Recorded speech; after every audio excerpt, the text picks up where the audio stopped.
Mesdames et messieurs, bonsoir et merci car vous êtes de plus en plus nombreux à nous suivre. Voici le flash. Mali, le président Goïta défend l'allongement de la transition devant la CEDEAO. Mais avant de commencer, n'oubliez pas de vous abonner et d'activer la cloche de notification pour rester à la une de nos informations.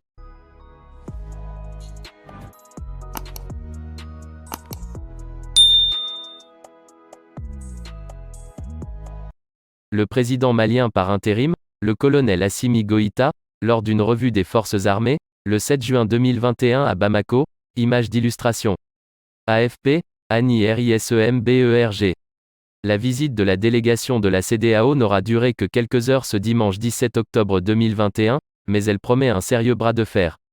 Le président en exercice de l'organisation régionale, le Ghanéen Nana Akufo-Addo, ainsi que son médiateur pour le Sahel, le Nigérian Goodluck Jonathan, ont été reçus par le colonel Assimi Goïta, à la tête de la transition. Aucun communiqué de la CEDEAO à l'issue de cette rencontre, dont on connaissait toutefois l'objectif, rappelait au président malien ses engagements sur la tenue des élections.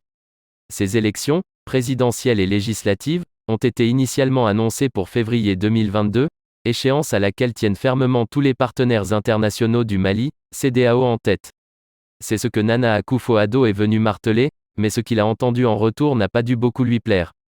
Aucune annonce formelle dans le communiqué publié par la présidence malienne, mais le plaidoyer auquel il donne lieu, pour un allongement de la transition, est plus clair que jamais.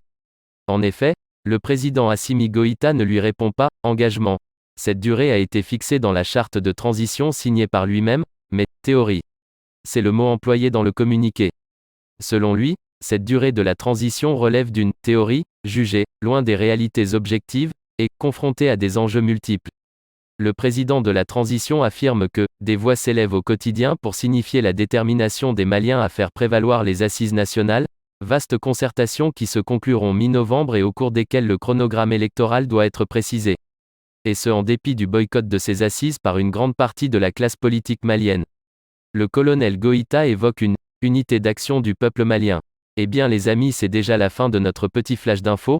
Mettez-nous un pouce bleu si le contenu vous a plu et à bientôt pour de nouvelles informations.